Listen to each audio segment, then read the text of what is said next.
তো hello everyone, ঈদের একটা লম্বা ছুটির পরে চলে আসলাম আপনাদের সামনে পৃথিবীর সপ্তম আশ্চর্য সিরিজের সপ্তম ভিডিও এবং শেষ ভিডিওকে নিয়ে। এবং এই ভিডিওটি থাকছে ক্রাইস্ট দ্য রিডিমার সম্পর্কে।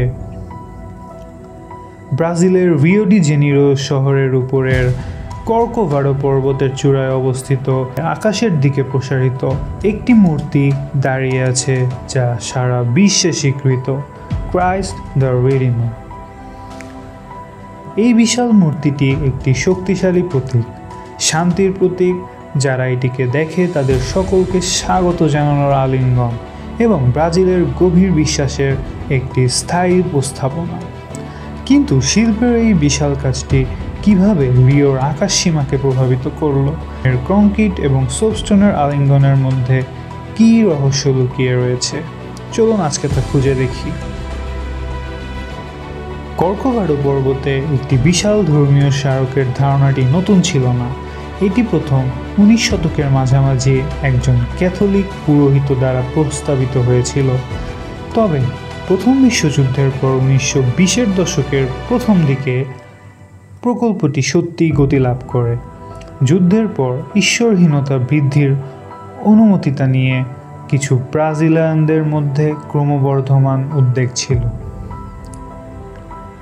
রিও ক্যাথলিক সার্কেল 1923 সালে একটি স্মারক সপ্তাহ আয়োজন করে তহবিল এবং সমর্থনের জন্য। প্রতিক্রিয়া ছিল অপ্রতিরোধ্য, যা এই স্বপ্নকে বাস্তবে রূপ দিতে ব্রাজিলীয় জনগণের গভীর আকাঙ্ক্ষা প্রকাশ করে। তো এরই মাঝে বলে রাখি, পৃথিবীর সপ্তম আশ্চর্যের আরও 6টি ভিডিও অলরেডি এই চ্যানেলে প্রকাশিত হয়ে গিয়েছে। আপনারা চাইলে সবগুলি দেখে আসতে পারেন আরও বিস্ময়কর এবং রোমাঞ্চকর অভিজ্ঞতা নিতে।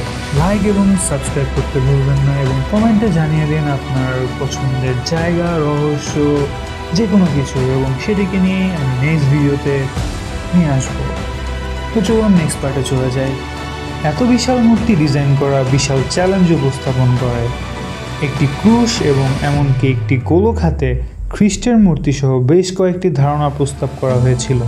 অবশেষে নির্বাচিত নকশাটি ছিল ব্রাজিলীয় প্রকৌশলী হেক্টর দ্য সিলভা কস্টা। তার দৃষ্টি ছিল সহজ কিন্তু গভীর, খোলা বাহুসহ খ্রিস্ট শান্তি ও স্বাগত জানানোর একটি অঙ্গভঙ্গি যা শহরের যে কোনো স্থান থেকে দেখা যেত। দা সিলভা কস্টা ফরাসি ভাস্কর পল ল্যান্ডস্কির সাথে সহযোগিতা করেন।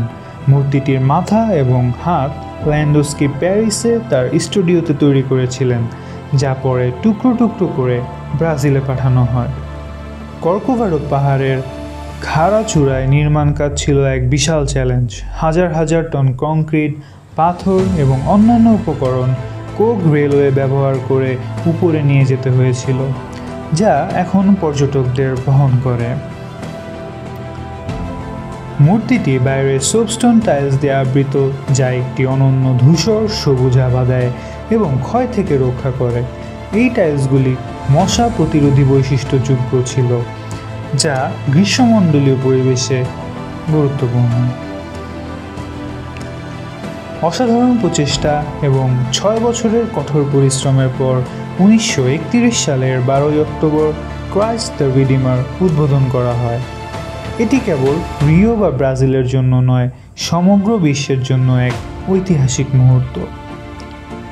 ক্রাইস্ট দ্য রিডিমার দ্রুত রিও এবং ব্রাজিলের একটি সাংস্কৃতিক প্রতীক হয়ে ওঠে। এর খোলা বাহুগুলি কেবল একটি ধর্মীয় বার্তা নয়, এটি রিও ডি জেনিরোর উদারতা এবং উষ্ণতাকেও প্রতীকী করে। 2007 সালে এটি বিশ্বের নতুন 7 আশ্চর্যের মধ্যে একটি হিসেবে নির্বাচিত হয়, যা বিশ্বমঞ্চে এর আইকনিক মর্যাদাকে আরও দৃঢ় করে। যদিও এটি একটি দৃঢ় কাঠামো, ক্রাইস্ট দ্য রিডিমার বজ্রপাতের শিকার হয়। এর উচ্চতার কারণে এটি বজ্রপাতের জন্য একটি প্রাকৃতিক লক্ষ্য। বজ্র নিরোধক ব্যবস্থা থাকা সত্ত্বেও মূর্তিটি মাঝে মাঝে ক্ষতিগ্রস্ত হয় এবং নিয়মিত রক্ষণাবেক্ষণ ও মেরামতের প্রয়োজন হয়। প্রতি বছর লক্ষ লক্ষ মানুষ কর্কোভাডো পাহাড়ে আরোহণ করে এবং এই বিশাল মূর্তিকে কাছ থেকে দেখতে আসে। এখানকার দৃশ্য কেবল শ্বাসরুদ্ধকর নয়, এটি এক অনন্য আধ্যাত্মিক অভিজ্ঞতাও বটে। এখন আসা যাক এই মূর্তির সাইজে। এই মূর্তিটি প্রায় 38 মিটার অর্থাৎ 125 ফুট উঁচু, যার বাহুগুলি ছিল 28 মিটার অর্থাৎ 92 ফুট বিস্তৃত এবং ওজন 635 মেট্রিক টন। এটি সত্যি স্থাপত্য এবং মানব চেতনার এক বিস্ময়। ক্রাইস্ট দ্য রিডিমার কেবল একটি দর্শনীয় স্থান নয়, এটি একটি স্মৃতিস্তম্ভ যা বিশ্বাস, আশা এবং মানবতার আলিঙ্গনকে মূর্ত করে তোলে। এটি রিও ডি জেনেরোর আত্মাকে প্রতিফলিত করে এবং এটি বিশ্বের কাছে একটি স্থায়ী বার্তা বহন করে চলেছে। আপনারা যারা আজ আমাদের সাথে যাত্রা করেছেন তাদের সকলকেই ধন্যবাদ। ক্রাইস্ট দ্য রিডিমারের মহিমা এবং বার্তা আপনাদের সাথে থাকুক। যদি এই ভিডিওটি আপনাদের ভালো লেগে থাকে তাহলে লাইক, শেয়ার এবং সাবস্ক্রাইব করতে ভুলবেন না আরও এমন অনুসন্ধানের জন্য। দেখা হবে নেক্সট ভিডিওতে। ততদিন পর্যন্ত ভালো থাকবেন, সুস্থ থাকবেন। আল্লাহ হাফেজ।